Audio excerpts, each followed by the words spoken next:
Hi and welcome to the channel. Before we begin today's story, I would like to say thank you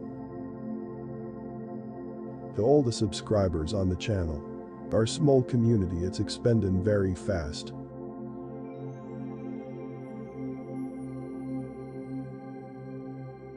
And that means the world to me.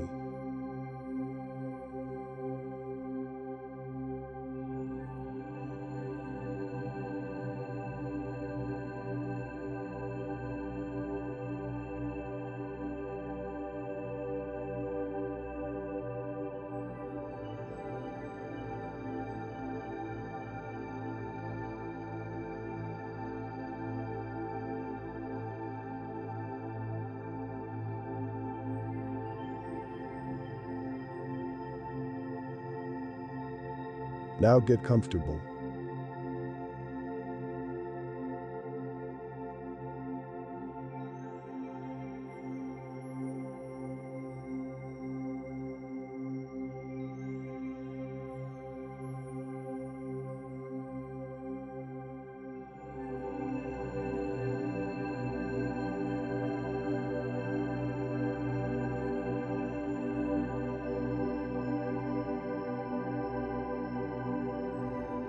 Sit or lie on your back.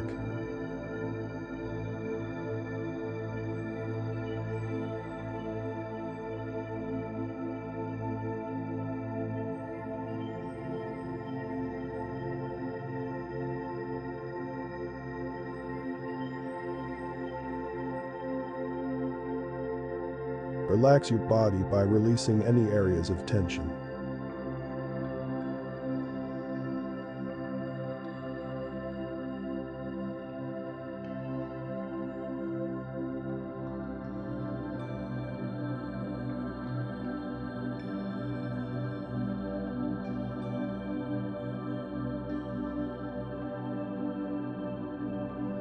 Allow your arms to go limp.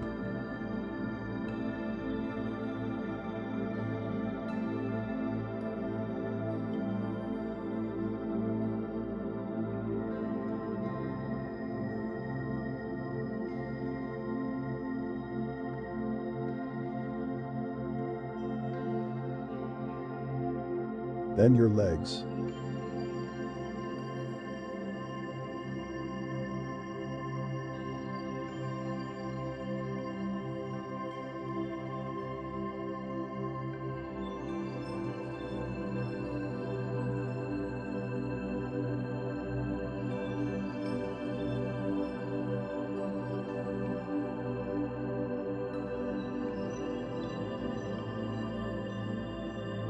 Feel your arms and legs becoming loose.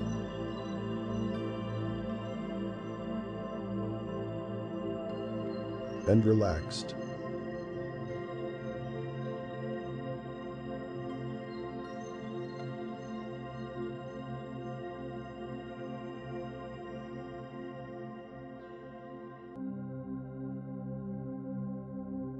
Now relax your neck and back.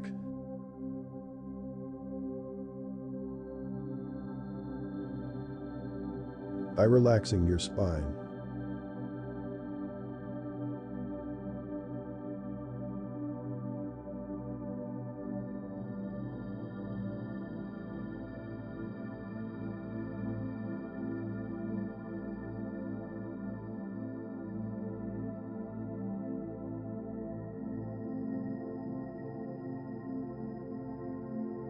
Release the hold of your muscles.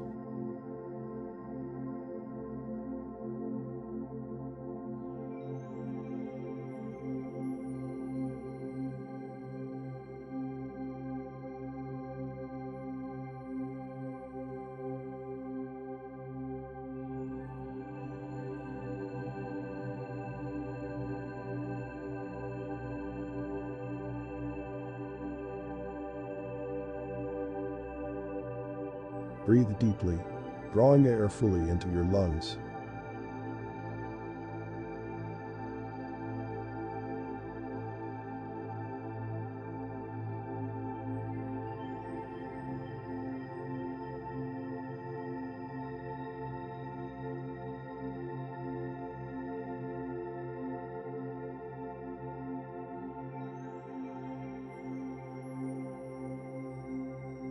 and release the air slowly and naturally.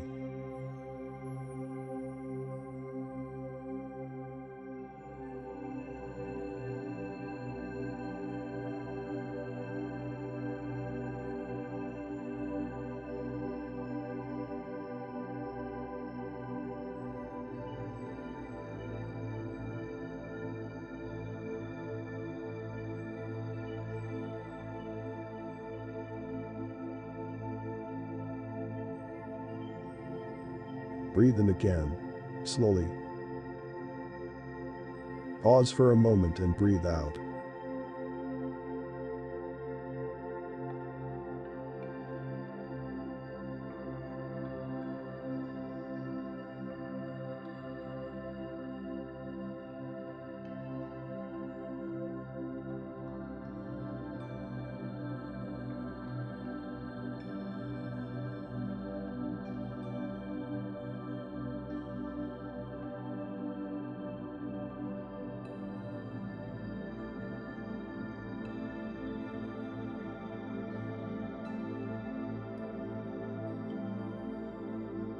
Draw a deep breath in and out.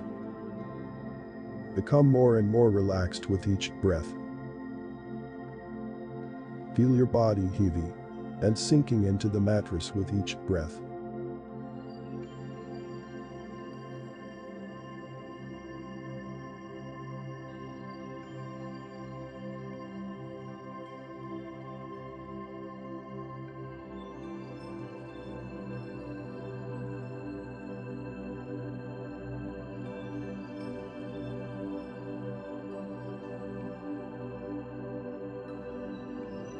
Feel your body giving up all the tension.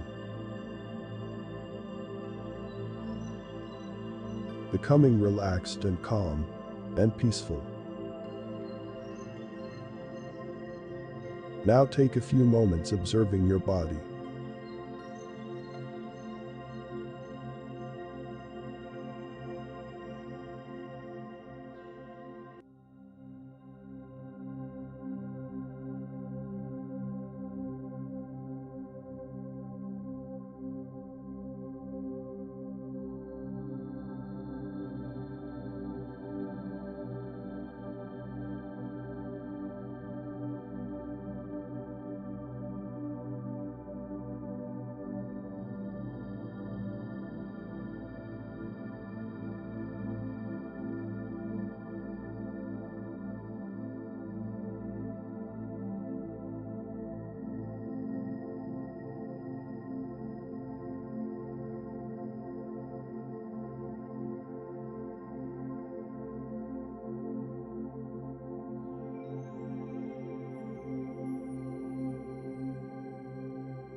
Now let's continue with the story for tonight.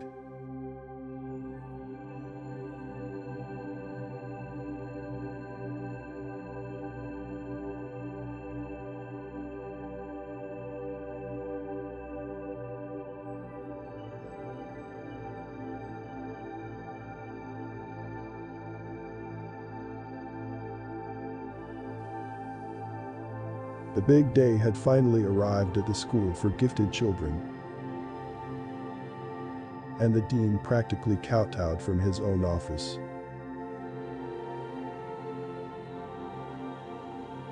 The staff and a coterie of New York's most influential parents were ecstatic to host their esteemed guest,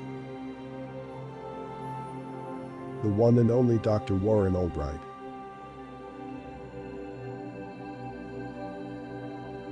He looked as though he'd stepped out of the glossy author photo from one of his best-selling books.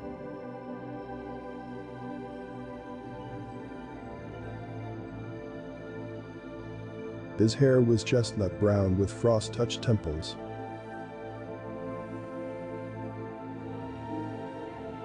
and his voice had the nourishing warmth of a fireplace in winter.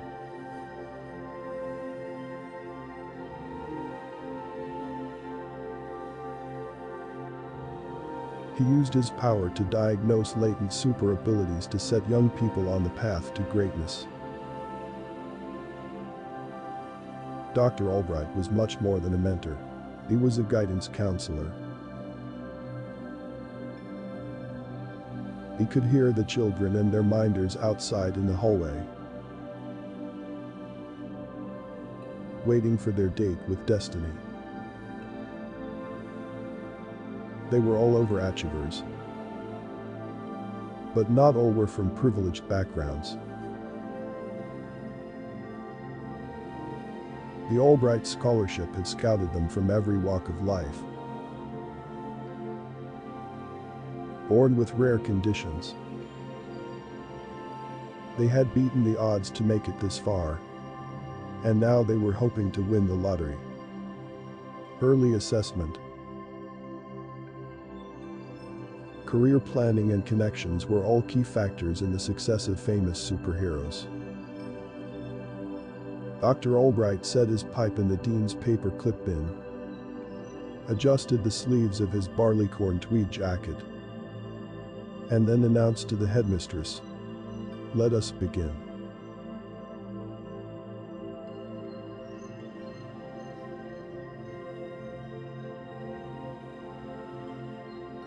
The first candidate was ushered in. He was a chubby boy in a tight navy sport coat. If he was anxious, it didn't show on his plump cheeks.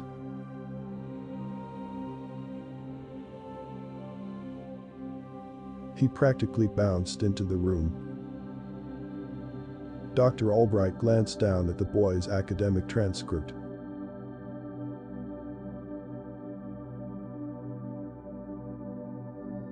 "Good morning, Oscar. It is so good to meet you." Oscar hopped into the chair opposite. "Yeah, you too. As I'm sure you've been told, I will be assessing your latent powers today.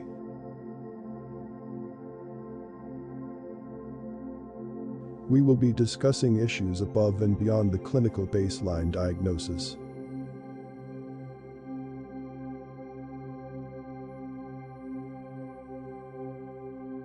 Are you ready? It's not painful, I promise."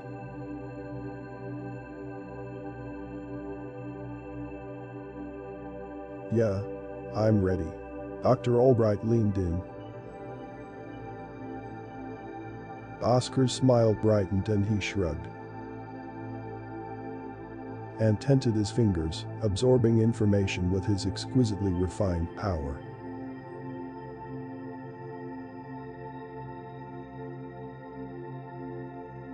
Teleportation. Oscar's jaw dropped. "What? No way."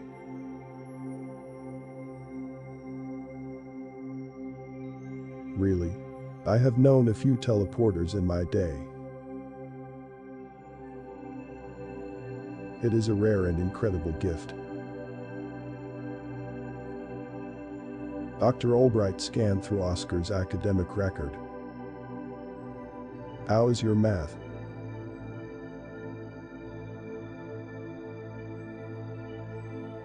"I see that you have performed well in most of your other subjects."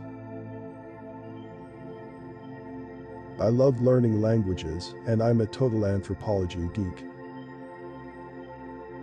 I'm into history and art. I am just so pumped to start teleporting. I want to see the whole world." Dr. Albright reached for his pipe. He had cleaned and emptied it before arriving, and then left it,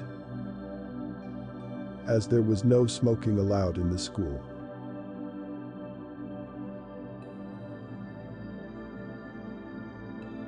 "Seeing the world is certainly a laudable goal, Oscar. For earthbound people, like me, the world is terra firma, the one thing we can trust. If I close my eyes and fall backwards, I know that the earth will be there to catch me. When you begin traveling at advanced speeds, however, you encounter a harsh reality. The planet is always moving. As we speak, it is rotating at nearly 1,000 miles per hour, while traveling around the sun at approximately 67,000 miles per hour. Oscar looked confused. Dr. Albright continued. The Earth also moves at different speeds at different latitudes. So if you were to teleport to the wrong place, at the wrong angle, you would hit the Earth incredibly fast and hard, or else miss it entirely. If you found yourself too high up in the atmosphere, or God forbid, in outer space, you might succumb to decompression sickness, hypoxia, and hypothermia before you could reorient yourself well enough to teleport home. Wait, are you saying that teleportation is impossible? Of course not. It is even relatively safe, so long as you have a perfect grasp of angular velocity, navigation, orbital mechanics, and so on. Once you have absolute confidence in your calculations, I would still advise that you stay close to the surface, however. Most of the world is covered in water, so if you don't mind getting wet every now and then, you'll be fine. Needless to say, the rest of the planet is covered with mountains, trees, buildings, people. Perhaps it would be prudent to limit travel to your direct line of sight. And take care not to startle anyone. You never know who may have a heart condition that will drop dead from surprise.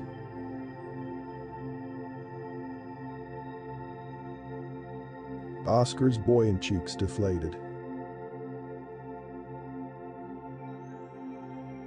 There are plenty of other ways to see the world.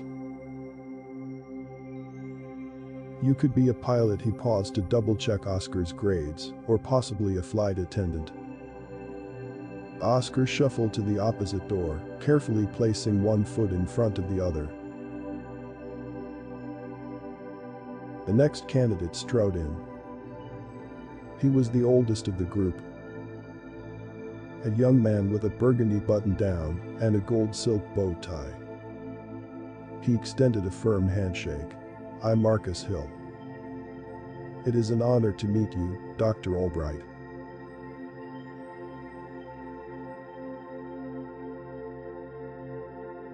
He sat tall on the edge of his chair. Dr. Albright opened his file. It seems like you're ready, Marcus. Marcus's knees bounced, and he clasped his hands. Yes, sir. I was born ready.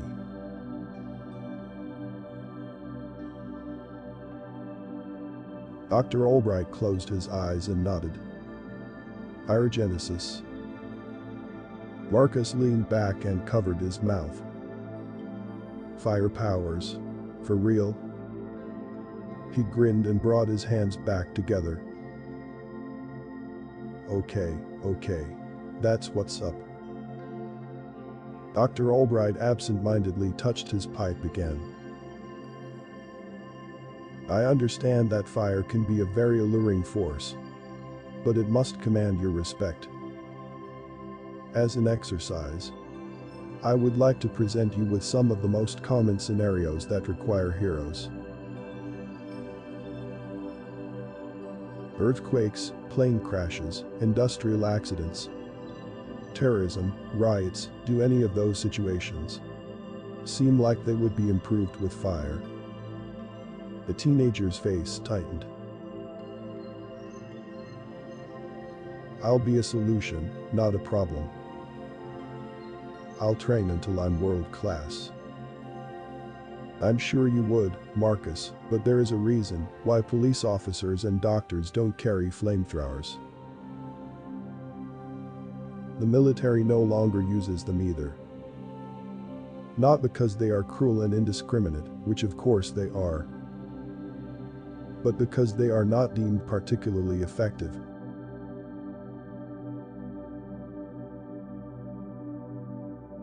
With all due respect, Dr. Albright, I wouldn't be a random guy lugging a heavy flamethrower, spraying fire everywhere. If this power is a part of me, I would have total control. I would use it intelligently. Intelligence and control are not words usually associated with fire.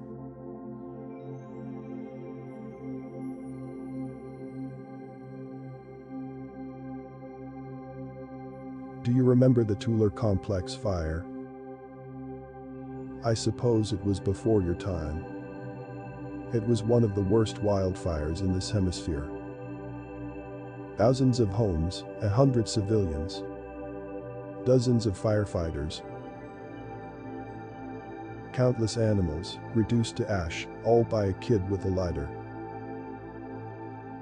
Fire season gets longer and deadlier every year, Marcus. By the time your power manifests, it may even be year-round. Marcus threw his hands up. So what am I supposed to do? Don't worry, there is a place for you. There are shipping vessels in the Arctic that still have to contend with the shifting ice pack. I have no doubt that they would be thrilled to have someone like you aboard. Marcus nodded and slunk out through the other door.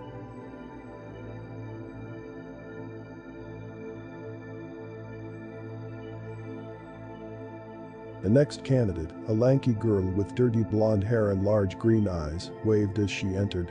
"Hi, I'm Alison." She had a refreshingly open face and an aroma of fresh-cut grass. Dr. Albright wouldn't be surprised if she had grass stains on her jeans. She sat down and swung her legs. "So?" She dragged the word out with a wily smile, as though she'd caught him holding a present behind his back. "Yes, let me get right to it." He extended his palm and pursed his lips. "You have the latent ability to speak with animals." Alison squealed and jumped out of her chair. "Amigadomigod, I knew it. Best power ever." He gestured for her to sit down. She bounced in her chair, as if it were a jeep on safari.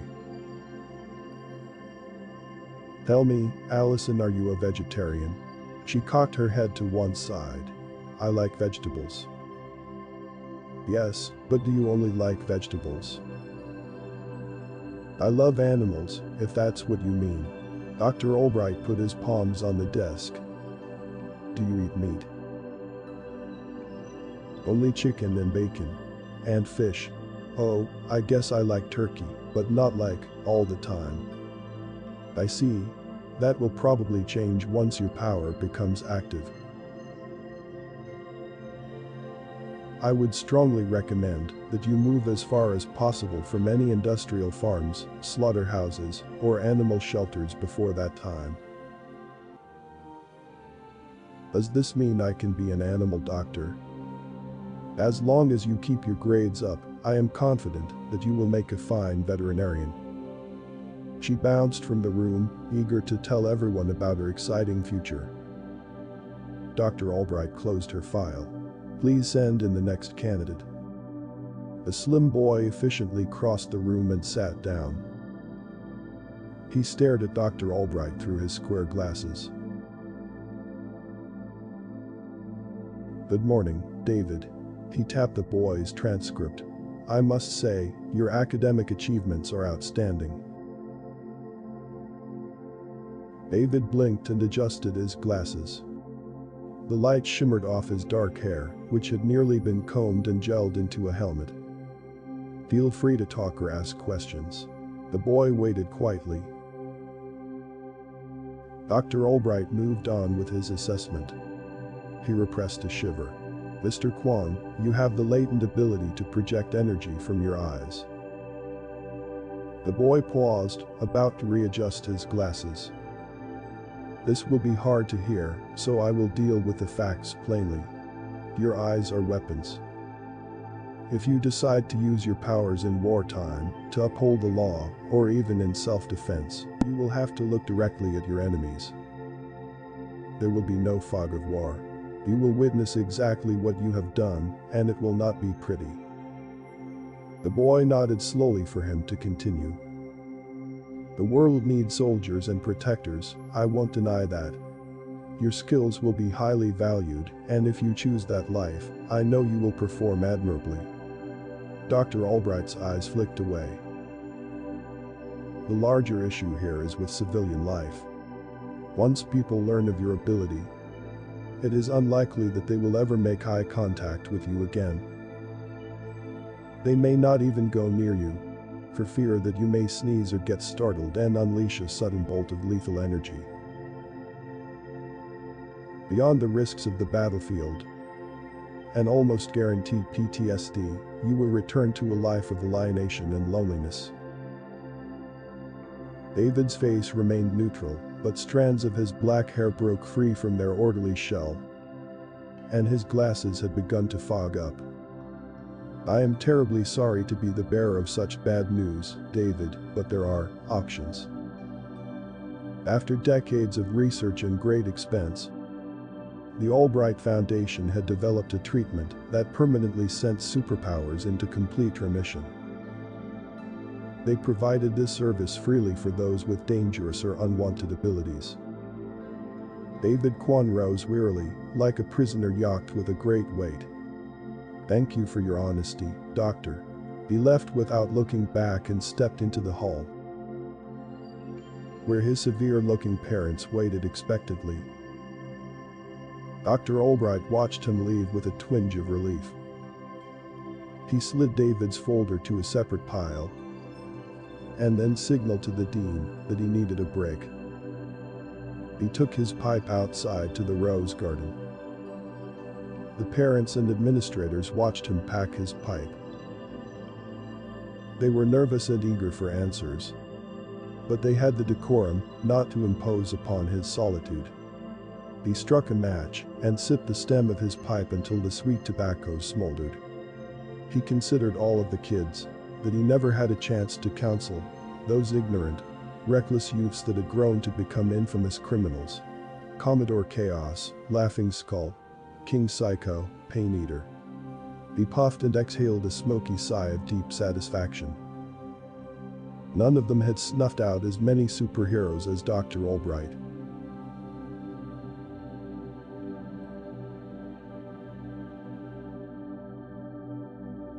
Make your life a masterpiece. Imagine no limitations on what you can be, what you can have, or what you can do.